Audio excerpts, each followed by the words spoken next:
Howdy, everybody. Happy Thursday. Want to do a quick live check-in on radar. We'll run through rain chances through the rest of today and really through the rest of the week into the weekend. Mostly we'll be talking about humidity and allergens. Going to dive into ragweed season and what that means for the Brazos Valley. If you're joining me on YouTube or Facebook, feel free to leave a comment. I'd love to hear from y'all as you join. And of course, if you have any questions about the forecast, feel free also to comment those and let me know.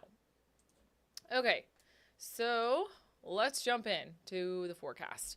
We've got a look at first alert radar here.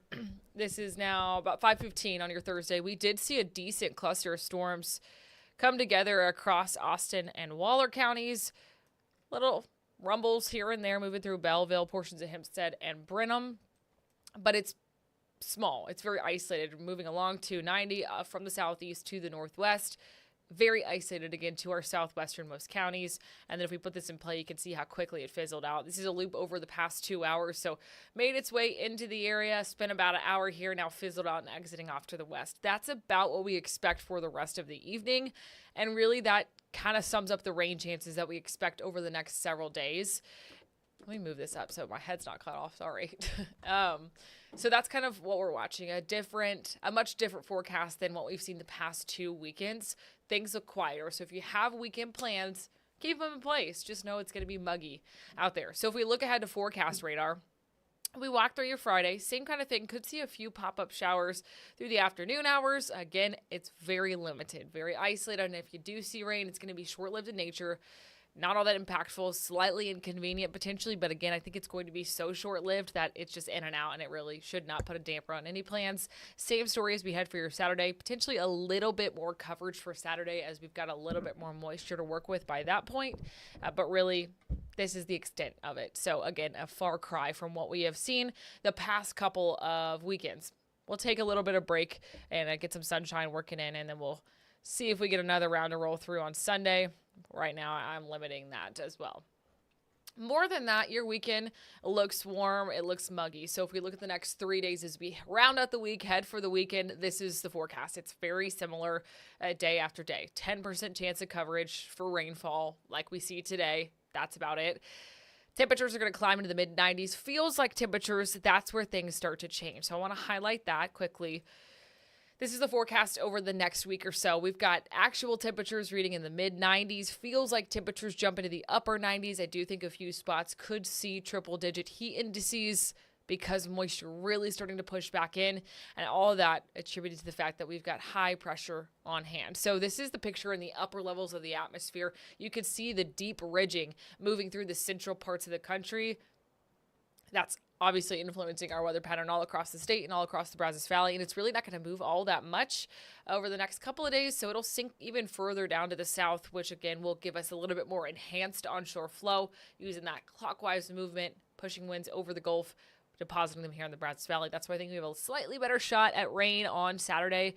But beyond that, the high pressure mostly just going to warm things up and shut off the tap. We'll see a lot of rain fall around that ridge of high pressure across the Four Corners region, the northern plains, and then wrapping across the East Coast. But for the central parts of the country, things look dry over the next several days. Things also look sneezy. They look scratchy because we are in the peak of ragweed season. That is mid-September for the Lone Star State. That is where we are, obviously, in the calendar. And allergen map shows you that. Everywhere that you see red, it's high, elevated levels, pollen counts, specifically ragweed, the biggest concern for the entire state. The Brazos Valley kind of split in two. No matter what, you see moderate to high levels of allergen or pollen counts. Most of us fall into the higher category. There are southern counties, because you've got a little bit more moisture, you see a slightly reduced pollen count, but even still you're likely dealing with allergen, especially if you're a little bit more sensitive to ragweed or to mold. We are also seeing elevated counts of that. So a little bit closer breakdown of the pollens. Trees, not giving us a problem. Weeds, ragweed. That's the biggest culprit of all the allergy symptoms that you may be dealing with or that you will likely deal with in the next couple of days. Mold following closely behind, grass just behind that. So if any of these tend to affect you, your sinuses, your eyes, anything like that, know that this is moving in, and unfortunately it's here to stay for likely the next couple of weeks. Right now our forecast for pollen count just continues to climb. We've got it peaking on Saturday, but really not falling all that much behind that. And ragweed season continues through October, so we are in the autumn allergy season. If you know that you are typically suffering from allergens, keep the Zyrtec, the Allegra, whatever you take, keep it nearby because you're going to need it over the next couple of days. I am one of those people that suffers from allergies, and I'm already starting to feel it a little bit. So just something to keep on your radar. And if you are very sensitive to this kind of thing, especially ragweed or mold, limiting your time outdoors is likely a good idea this weekend as those continue to climb. And then, of course, we'll continue to update you on that. We've got more details up on KBTX.com if you want to do a deeper dive into allergens, pollens across the state of Texas and the Brazos Valley as a whole. But this is the summary. They're back. They are back, and they are ragweeds in full bloom, unfortunately. So that's what we're watching, really. The only other thing I want to cover is that yesterday was the peak of Atlantic hurricane season, and we've been off to a slow start, which is a good thing, obviously, when we talk about tropical activity or hurricanes or anything of that nature. Right now, we do have one disturbance we're watching. It is a tropical wave set to move off the coast of Africa into the open waters of the Atlantic. Right now, it's got a low chance of developing in the next 2 to 7 days, but still got a chance. So something that we're keeping close eyes on here on the First Alert Weather Center. If you want to track the tropics along with us, we've always got details under the hurricane tab on KBTX.com. Also, the hurricane tracking chart. Great resource for that.